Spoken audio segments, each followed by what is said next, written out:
Esiet sveicināti, mīļie draugi, brāļi, māsas Jēzu Kristu. Nav noslēpums, ka visā pasaulē notiek daudz un dažādi procesi, kurus mēs, protams, atrodam arī jau Bībelē.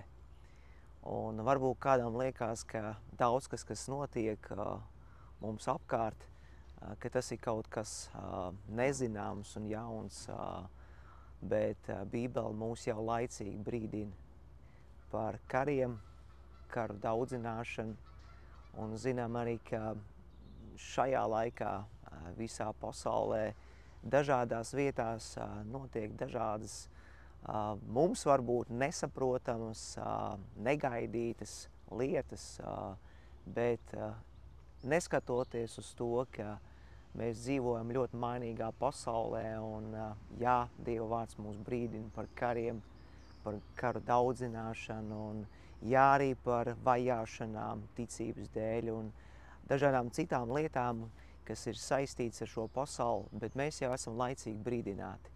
Bet ko mums kā ticīgiem cilvēkiem darīt? Ko mums kā Dieva bērniem darīt? Kā mums reaģēt uz visām šīm lietām? Dieva vārds saka, ka nevis šajā pasaulē mēs varam rast mieru, bet mūsu miera avots ir Jēzus Kristus. Jēzus ir teicis, ka viņš ir miera liels kungs. Viņš ir miera ķēniņš, un mēs nevaram palikt mierā, ja mēs smeļām no pasaules avotiem. Mēs aiziesim bojā.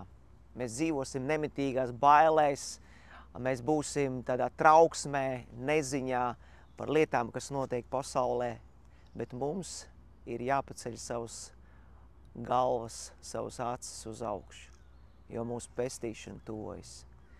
Un tāpēc Jēzus skaidrs vārdus pateica, ka viņš ir mūsu miers, un ka viņš mums savu mieru ir devis, nevis kā šī pasaule dod, jo pasaule mums neko nevar dot.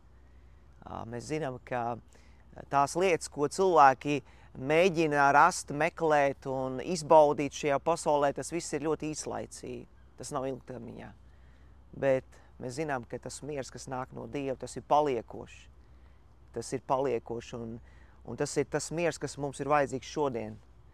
Un es ticu, tad, kad mēs paliekam Dieva mierā, tad mēs varam arī saglabāt fokusu, mērķi, lai aiziet līdz galam, lai sasniegtu to gala mērķi, to svarīgāko gala mērķi, mūžīgo dzīvību. Tāpēc, lai Dievs mums palīdz katram, kas pazīstam Jēzu Kristu, saglabāt šo fokusu, palikt viņu mierā, neskatoties to, ka pasaulē ir dažādas lietas, kas satricina cilvēkus, un cilvēkos ir bailes un neziņa par rītdienu, nav šīs drošības. Mūsu drošība ir Jēzu Kristu. Lai Dievs jūs bagātīgi svētī.